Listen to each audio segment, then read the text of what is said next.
നമ്മൾ ഡിസ്കസ് ചെയ്യാൻ പോകുന്നത് JEE means 2020 units and dimension എന്ന് ചോദിച്ചൊരു ക്വസ്റ്റ്യനാണ്. ഓക്കെ, അപ്പോൾ ആ ക്വസ്റ്റ്യനിലേക്ക് കിടക്കാം. ഇതാണ് question. The dimensions of B square by 2 mu 0 where b is magnetic field and mu 0 is the magnetic permeability of vacuum is. ഓപ്ഷൻസും തന്നിട്ടുണ്ട്. അപ്പോൾ വളരെ ചെറിയ ക്വസ്റ്റ്യനാണ്. അതേപോലെ യൂണിറ്റ്സ് ആൻഡ് ഡയമെൻഷൻ ആകുന്ന സമയത്ത് നമുക്ക് കൂടുതൽ ഈസി ആയിട്ടുള്ള ക്വസ്റ്റ്യനാണ്. നോക്കാം അപ്പോൾ ഏതെല്ലാം ഇൻഫർമേഷൻ തന്നിട്ടുള്ളതെന്ന് നോക്കാം.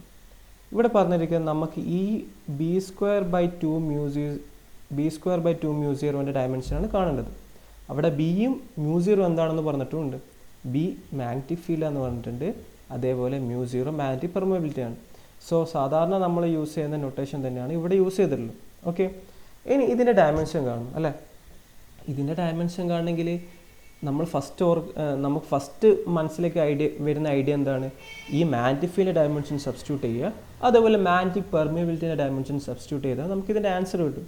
പക്ഷേ നോർമലി മാഗ്നറ്റിക് ഫീൽഡിൻ്റെയും മാഗ്നറ്റിക് പെർമിയബിലിറ്റിൻ്റെയും ഡയമെൻഷൻ ആർക്കും എന്ത് ചെയ്യില്ല, അത്ര ഓർമ്മ ഉണ്ടാവില്ല. പക്ഷേ വേറൊരു രീതി കാണാമെന്ന് വെച്ചാൽ ഈ മാഗ്നറ്റിക് ഫീൽഡിൻ്റെയും മാഗ്നറ്റിക് പെർമിയബിലിറ്റിൻ്റെയും ഡയമെൻഷൻ വേറെ രീതിയിൽ കാണാനാണ്. പക്ഷേ നമ്മൾ മാഗ്നറ്റിക് ഫീൽഡിൻ്റെ ഡയമെൻഷൻ കണ്ട് പിന്നെ മാഗ്നറ്റിക് പെർമിയബിലിറ്റിയുടെ ഡയമെൻഷൻ കണ്ട് അതൊക്കെ കണ്ടുപിടിച്ചതിന് ശേഷം ഇതിലേക്ക് സബ്സ്റ്റിറ്റ്യൂട്ട് ചെയ്യുന്ന സമയത്തേക്ക് അത് വളരെ ലെങ്തി പ്രോസസ്സാവും.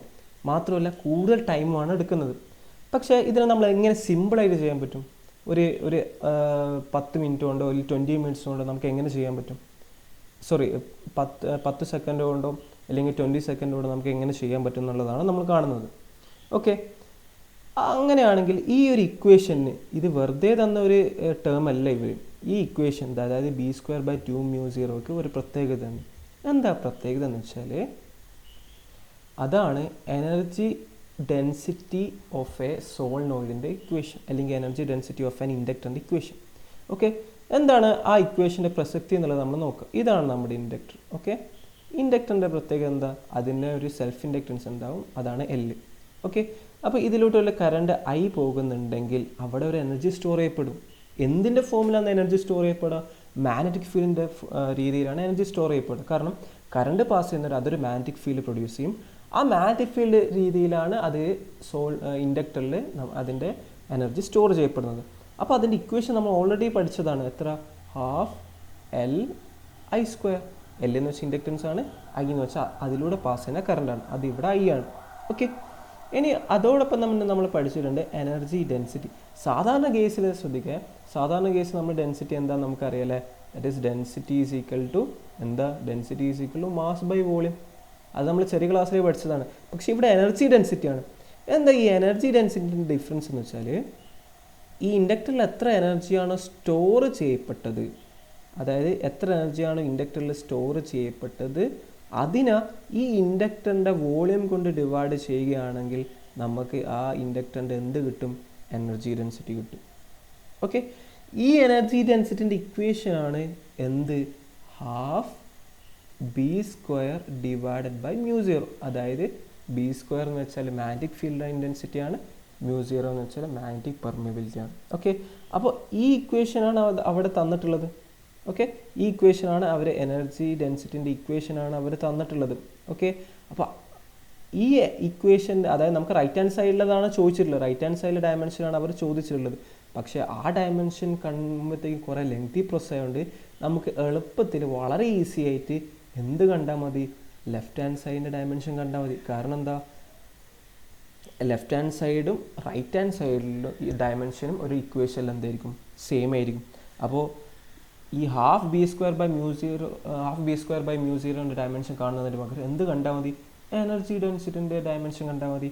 ഇനി എന്താ എനർജി ഡെൻസിറ്റി എന്ന് വെച്ചാൽ എനർജി ഡിവൈഡഡ് ബൈ വോളിയം അല്ലേ. അപ്പോൾ വോളിയത്തിൻ്റെ ഡയമെൻഷൻ എന്താണ്? വോളിയത്തിൻ്റെ ഡയമെൻഷൻ എൽ ക്യൂബാണ്. കാരണം എന്താ? ഒരു ഇക്വേഷൻ ആലോചിച്ചാൽ മതി. സാധാരണ ഒരു വോളിയത്തിൻ്റെ equation length into breadth into height ആണ് അല്ലേ. സാധാരണ ഒരു ഇക്വേഷൻ എന്ന് വെച്ചാൽ length into breadth into height ആണ്. അപ്പോൾ ലെങ്ത്തിൻ്റെ ഡയമെൻഷൻ എൽ തന്നെയാണ്, ബ്രെഡ്ത്ത് ഒരു ഡയമെൻഷൻ എൽ തന്നെയാണ്, ഹൈറ്റിൻ്റെ ഡയമെൻഷൻ എൽ തന്നെയാണ്. അതുകൊണ്ട് ഇതിൻ്റെ ഡയമെൻഷൻ എന്ത് വരും? ഡയമെൻഷൻ ഓഫ് വോളിയത്തിൻ്റെ ഡയമെൻഷൻ എന്ത് വരും? അവിടെ എൽ ക്യൂബ് വരും. ഓക്കെ, എൽ ക്യൂബ് വരും. ഇനി നമുക്ക് കാണേണ്ടത് എനർജീൻ്റെ ഡയമെൻഷനാണ്. അതെങ്ങനെ എനർജീൻ്റെ ഡയമെൻഷൻ കാണാൻ? എനർജിയുടെ ഡയമെൻഷൻ ഓൾറെഡി നമ്മൾ ബൈ ഹാർട്ട് ആകേണ്ടതാണ്. ഇനി ആയിട്ടില്ലെങ്കിൽ തന്നെ ഒരു സെക്കൻഡോട് നമുക്ക് അത് ഓർത്തെടുക്കാൻ കഴിയും. എങ്ങനെ?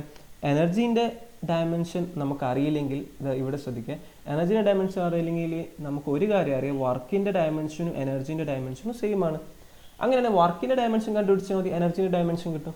അങ്ങനെ വർക്കിൻ്റെ ഡയമെൻഷൻ കാണണമെങ്കിൽ നമുക്ക് എന്താ അറിയണം? വർക്കിൻ്റെ ഇക്വേഷൻ അറിയണം. സിമ്പിളായി നമ്മൾ പഠിക്കുന്നതാണ് വർക്കിൻ്റെ equation, force into displacement. Okay, force into displacement. ഫോഴ്സിൻ്റെ ഡയമെൻഷൻ എന്താ? അത് നമ്മൾ എന്തായാലും ബൈ ഹാർട്ട് പഠിച്ചിരിക്കും. കാരണം ഡയമെൻഷൻ കാണുന്ന സമയത്ത് നമ്മൾ ഫോഴ്സ് എങ്കിലും മിനിമം എന്താ ഡയമെൻഷൻ ബൈ ഹാർട്ട് പഠിച്ചിരിക്കും. കാരണം അധിക ഇക്വേഷനിൽ ഫോഴ്സ് വരുന്നുണ്ട്. അപ്പോൾ ആ കുറേ ക്വാണ്ടിറ്റീൻ്റെ ഡയമെൻഷൻ കാണുന്ന സമയത്ത് അതിൽ ഫോഴ്സ് വരുന്നത് കൊണ്ട് തന്നെ ഫോഴ്സിൻ്റെ ഡയമെൻഷൻ നമ്മൾ ബൈ ഹാർട്ട് പഠിക്കണം. സോ ഫോഴ്സിൻ്റെ ഡയമെൻഷൻ ഇവിടെ സബ്സ്റ്റിറ്റ്യൂട്ട് ചെയ്ത് ഇൻറ്റു ഡിസ്പ്ലേസ്മെൻറ്റ്. ഡിസ്പ്ലേസ്മെൻറ്റ് ഡയമെൻഷൻ എന്താ? ലെങ്ത്. അതൊരു ലെങ്ത്താണ്, അപ്പോൾ എൽ വരും. സോ വർക്കിൻ്റെ ഡയമെൻഷൻ എന്തൊരു? ml² T⁻². അപ്പോൾ അതിൻ്റെ അർത്ഥം എനർജീൻ്റെ ഡയമെൻഷനും എന്ത് തന്നെയാണ്? ml² T⁻². അപ്പോൾ പിന്നെ ഇതിൻ്റെ എനർജി ഡെൻസിറ്റി ഡയമെൻഷൻ എന്താവും? That is ml⁻⁻1 T⁻². അപ്പോൾ ഇതാണ് അതിൻ്റെ ആൻസർ വരുന്നത്, ml. അപ്പോൾ ഇത് വളരെ പെട്ടെന്ന് ഇത് ഞാൻ എക്സ്പ്ലെയിൻ ചെയ്തുകൊണ്ടാണ് കുറേ ടൈം എടുത്തത്. ശരിക്കും പറഞ്ഞാൽ ഇത് മനസ്സിൽ കണക്ക് കൂട്ടേണ്ടതേ ഉള്ളൂ. അല്ലെങ്കിൽ ഒരു പേപ്പറിൽ ജസ്റ്റ് ഒന്ന് കുറിക്കുമ്പോൾ തന്നെ ഒരു 10 അല്ലെങ്കിൽ ഒരു 5 സെക്കൻഡ് കൊണ്ട് തന്നെ കിട്ടും. കാരണം എൻജിൻ്റെ ഡയമെൻഷനൊക്കെ നമ്മൾ ബൈ ഹാർട്ട് ആവേണ്ടതാണ്. അപ്പോൾ വോളിയം കൊണ്ട് ഡിവൈഡ് ചെയ്യുമ്പോൾ തന്നെ 5 സെക്കൻഡോളം കിട്ടും. പക്ഷെ നമ്മൾ ഇങ്ങനെ ചെയ്യാതെ ബീൻ്റെയും മ്യൂസിയറിൻ്റെ ഡയമെൻഷൻ കണ്ട് നമ്മൾ കണ്ടുപിടിക്കുകയാണെങ്കിൽ കുറേ ടൈം എടുക്കും. പക്ഷേ ഈ ക്വസ്റ്റ്യൻ ചോദിക്കുന്ന ആൾ ഉദ്ദേശിക്കുന്നത് നമ്മൾ എനർജി ഡെൻസിറ്റിയിലൂടെ കാണണമെന്നാണ്. കാരണം എന്താ? എനർജി ഡെൻസിറ്റീൻ്റെ ഇക്വേഷൻ അറിയോ എന്നാണ് അവർ ചെക്ക് ചെയ്യുന്നത്. മാത്രമല്ല നമുക്ക് എങ്ങനെ ഒരു ക്വസ്റ്റ്യൻ എളുപ്പത്തിൽ ചെയ്യാൻ പറ്റും എന്നും കൂടി ഈ ക്വസ്റ്റ്യൻ നമ്മളെ മനസ്സിലാക്കി തരുന്നുണ്ട്. ഓക്കെ, സോ ഇതിൻ്റെ നമ്മൾ കണ്ടുപിടിച്ച energy stored equal to ml⁻⁻1 T⁻². അതായത് കറക്റ്റ് ആൻസറാണ് ഈ ml⁻⁻1. സെക്കൻഡ് ഓപ്ഷൻ ആൻസറായിട്ട് കറക്റ്റ് ആൻസറായിട്ട് വരും. ഓക്കെ, ഇനി ഇതേപോലത്തെ ക്വസ്റ്റ്യൻ നമ്മൾ കാണുന്ന സമയത്ത് ഇതേ മോഡൽ വേറൊരു രീതിയിലും ചോദിക്കാം. ഇവിടെ ഇൻഡക്ടറിൻ്റെ കേസല്ലേ ചോദിച്ചത്, അതിൻ്റെ എനർജി ഡെൻസിറ്റീൻ്റെ ടേമാണ് തന്നത്. പക്ഷേ അതേപോലെ നമ്മൾ കപ്പാസിറ്ററിലും എനർജി ഡെൻസിറ്റി പഠിച്ചിനല്ലോ. ഓക്കെ, കപ്പാസിറ്റർ നമ്മൾ എനർജി ഡെൻസിറ്റി പഠിച്ചിന്. അപ്പോൾ കപ്പാസിറ്ററിൻ്റെ കേസിലും ഡയമെൻഷൻ ചോദിക്കാം. എന്താണ് കപ്പാസിറ്ററിൻ്റെ ഒരു കോൺസ്റ്റന്റ്? എന്താ? അവിടെ കപ്പാസിറ്റൻസ് C ആണ്, ഇവിടെ ഒരു വോൾട്ടേജ് ആണ് ഉണ്ടാവുക. ഓക്കെ, അപ്പോൾ ഇവിടെ ഇതിൽ സ്റ്റോർ ചെയ്യുന്ന എനർജീൻ്റെ ഇക്വേഷൻ ഈക്വൽ ടു ½ CV² ആണ് ഇക്വേഷൻ വരിക. ഇനി ഇതിൻ്റെ എനർജി ഡെൻസിറ്റിൻ്റെ ഇക്വേഷൻ എന്താ വരിക? ½ ε0 ആണ് വരിക. ഓക്കെ, എന്താണ് ഇവിടെ ε0 ആണ് പെർമിറ്റിവിറ്റി. ഓക്കെ, ε0 പെർമിറ്റിവിറ്റി ആണ്. ഇവിടെ കാണുന്ന E എന്ന് ഉദ്ദേശിക്കുന്നത് electric field intensity. Okay, electric field intensity ആണ് അവിടെ ചോദിച്ചിട്ടുള്ളത്. ഓക്കെ, അപ്പോൾ നേരത്തെ നമ്മൾ ½B²/μ0 ചോദിച്ച പോലെ തന്നെ ആ ടേം ചോദിച്ച പോലെ തന്നെ ചിലപ്പോൾ ഈ പ്രാവശ്യം അവർക്ക് എന്ത് ചോദിക്കുക? ½ ഡയമെൻഷൻ കൂടി ചോദിക്കുക. അപ്പോൾ ഈ രീതിയിലാണ് അധികം യൂണിറ്റ്സ് ആൻഡ് ഡയമെൻഷനിലെ ഡയമെൻഷൻ കണ്ടുപിടിക്കാൻ പറയുന്നുള്ള ചോദ്യം വരാൻ. ഓക്കെ, അതേപോലെ തന്നെ വേറൊരു രീതിയിൽ അധികം കീമിൻ്റെ എക്സാമിനെല്ലാം ചോദിക്കുന്നതാണ് സ്പീഡ് ഓഫ് ലൈറ്റിൻ്റെ റൈറ്റ് ഹാൻഡ് സൈഡ് തരും. സാധാരണ സ്പീഡ് ഓഫ് ലൈറ്റിൻ്റെ ഇക്വേഷൻ നമുക്കറിയാം, C = 1/√μ0 × ε0 അല്ലെങ്കിൽ μ × ε. അതായത് 1/√of പെർമിയബിലിറ്റി × പെർമിറ്റിവിറ്റി. ഇതിൻ്റെ റൈറ്റ് ഹാൻഡ് സൈഡ് തന്നിട്ടും ചോദിക്കുക ഇതിൻ്റെ ഡയമെൻഷൻ എന്താണെന്ന് ചോദിക്കുക. ഇതിൻ്റെ റൈറ്റ് ഹാൻഡ് സൈഡ് മാത്രം തന്നിട്ട് ചോദിക്കുക എന്താണ് ഈ ടേമിൻ്റെ ഈ ഡയമെൻഷൻ ചോദിക്കുക. ആ സമയത്ത് നമ്മൾ ഏത് രീതിയിൽ തന്നെ ചെയ്യേണ്ടത്? അതിൻ്റെ ലെഫ്റ്റ് ഹാൻഡ് സൈഡ് എന്താണോ എന്നിട്ട് ആ ലെഫ്റ്റ് ഹാൻഡ് സൈഡിൻ്റെ ഡയമെൻഷൻ മാത്രം കണ്ടാൽ മതി. ഇതിൻ്റെ ലെഫ്റ്റ് ഹാൻഡ് സൈഡ് C ആണല്ലോ, അതായത് C എന്ന് വെച്ചാൽ സ്പീഡ് ഓഫ് ലൈറ്റ് ആണ്. സ്പീഡ് ഓഫ് ലൈറ്റിൻ്റെ ഡയമെൻഷൻ എന്തായിരിക്കും? LT⁻⁻1. ഓക്കെ.